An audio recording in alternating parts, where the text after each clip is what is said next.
ओम शांति। आज हम नया लेसन देखेंगे। ये लेसन को समझने के लिए पहले निश्चय बुद्धि चाहिए कि यह कहने वाले स्वयं परमात्मा हैं। आज दिन तक हमने बहुत सारी बातें सुनी है, महाभारत में, रामायण में काफ़ी चीज़ें हैं जो कभी कभी भगवान से की हुई चीज़ों से मैच नहीं होता है। जैसे शास्त्रों में सुना 84 लाख जन्म है, तो परमात्मा कह रहे 84 जन्म है। फिर भगवान कहते हैं कि देवताओं की आयु 100-150 वर्ष है, तो लो दुनिया वाले कहते हैं लाखों वर्ष है। फिर कोई कहते शिव और शंकर एक है, परमात्मा कहते दोनों अलग है। हम खुद को इतना दिन शरीर समझते थे, परमात्मा कहते आप आत्मा हो।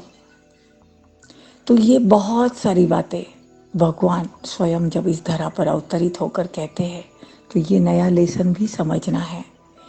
गीता में दिखाया गया है हिंसक युद्ध, और हिंसक युद्ध में ऐसे दिखाया है कि कृष्ण अर्जुन को कहता है कि लड़ाई करो, लेकिन परमात्मा कहते हैं, परमात्मा इस धरा पर अवतरित होकर कहते हैं कि बच्चे, आपको लड़ाई करनी है, मतलब आपको आपका युद्ध जो है वो हिंसक नहीं है, अहिंसक है।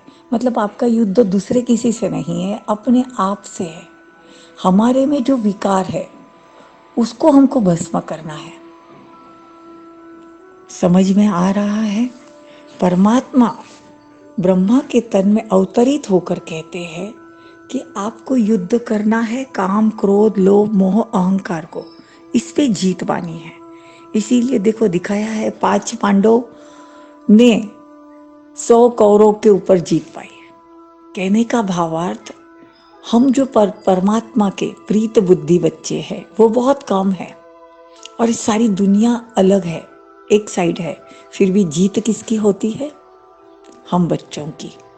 और दूसरी बात दिखाई है कि वो हिंसक युद्ध, सामने अक्षोणी सेनाएं हैं और रथ में कृष्ण अर्जुन को ज्ञान सुनाते हैं, गीता ज्ञान सुनाते हैं। पहले तो ये समझ में आना चाहिए कि इतनी सारी सेनाएं सामने है, लड़ाई चल रही है, उसमें गीता ज्ञान सुनाएंगे भी कैसे? समझ में आ रहा है? इतनी लड़ाई के वातावरण में, जहां से सामने से बाणों की वर्षा हो रही है, तो तलवारबाजी हो रही है, या जो भी युद्ध हो रहा है, उसमें अर्जुन को ज्ञान कैसे सुनाएंगे कृष्ण? इसका मतलब ऐसा है कि ब्रह्मा के रथ में, मतलब ब्रह्मा के शरीर में परमात्मा शिव आकर, ये जो आखिरी का समय चल रहा है, ये अभी का पीरियड है। महाभारत लड़ाई मतलब कोई सतयुग में नहीं हुई। सतयुग में तो कोई दुख देने वाली चीज होती ही नहीं है, कोई भी चीज दुख देने वाली सतयुग में नहीं है। ये अभी का एपिसोड चल रहा है, महाभारत लड़ाई, घर घर में लड़ाई, देश देश में लड़ाई। ये जो अभी के पीरियड में परमात्मा इस धरा पर अवतरित होकर कहते हैं, एक कोई अर्जुन को नहीं कहते हैं, जो ओटे सो अर्जुन, जो ये ज्ञान अर्जन करता है उसको अर्जुन कहेंगे। तो उसमें हम सब बच्चे आ गए।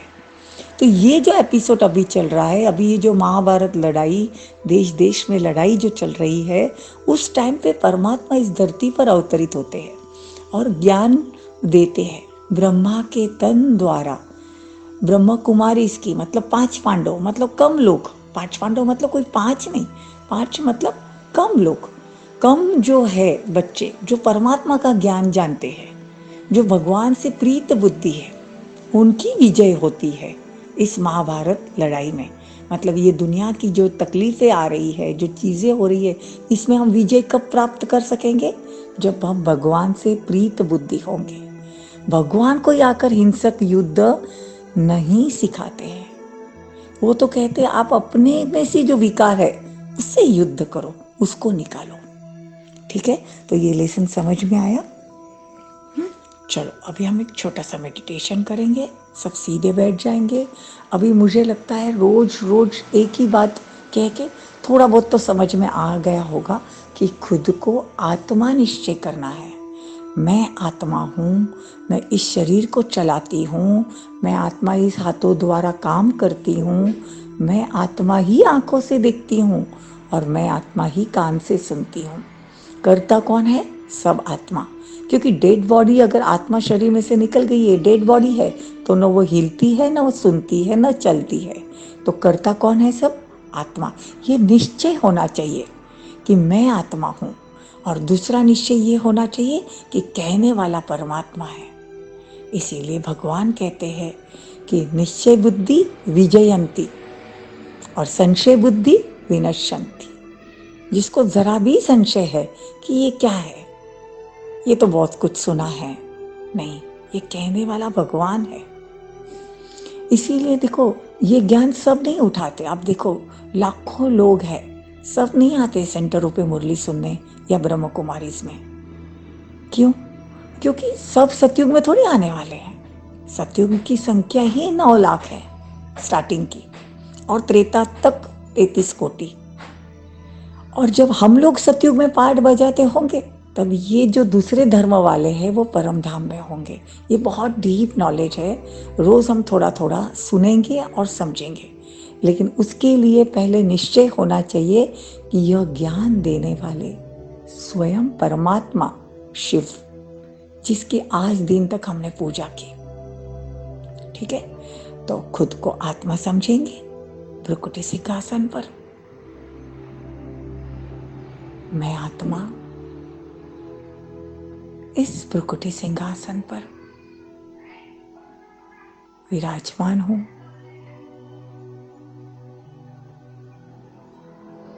मेरे भ्रुकुटी से एक प्रकाश निकल रहा है।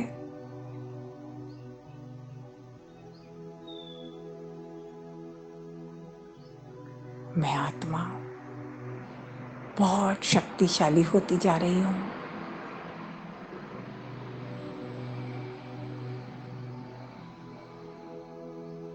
और मेरे सिर के ऊपर ज्ञान सूर्य शिव महाज्योति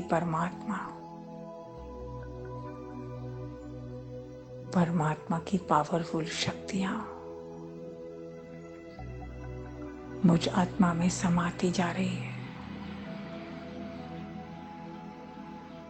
और आत्मा से निकलकर पूरे शरीर में प्रवाहित हो रही है। शरीर की सारी व्याधि, सारी पीड़ा परमात्मा की पवित्र किरणों से निकलती जा रही है।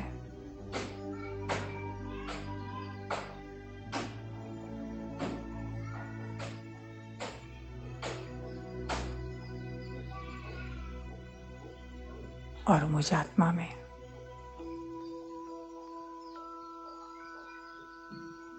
बहुत शक्ति आती जा रही है। मैं आत्मा आज परमात्मा की शक्तियों से नहा रही हूं।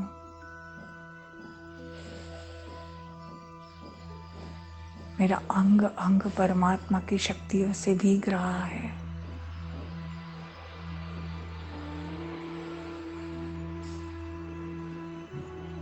बहुत श्रेष्ठ अनुभव हो रहा है।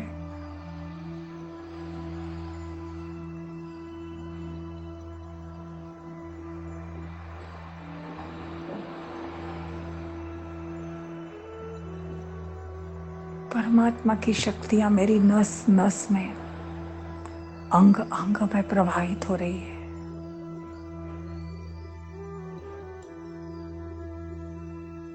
और मेरे शरीर से बाहर निकल भी रही है। वो वाइब्रेशन, वो शक्तियां घर के वातावरण को भी शुद्ध कर रही है।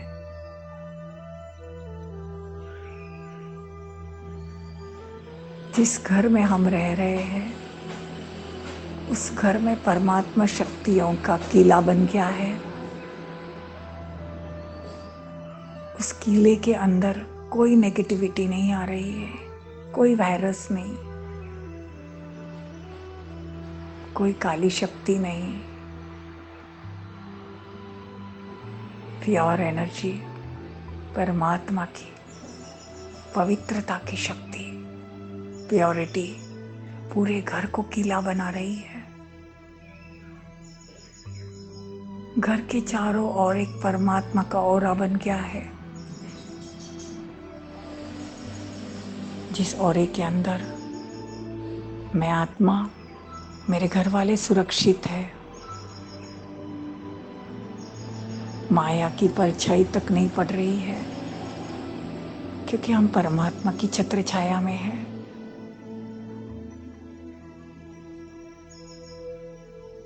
मैं आज परमात्मा को दिल से शुक्रिया अदा करना चाहती हूँ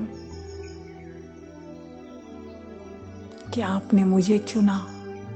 कोटों में कोई और कोई में भी कोई विरला होता है जो परमात्मा को पहचानता है। वो बुद्धि मुझे आपने प्रदान की।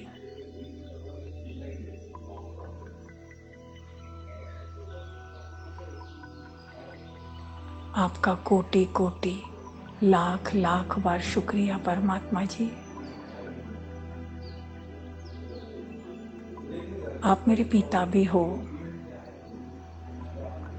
आप मेरे शिक्षक भी हो, आप मेरे गुरु भी हो। अब मैं आत्मा इसी शक्तिशाली स्थिति में घर के पूरे कार्य व्यवहार करूंगी। ओम शांति, ओम शांति।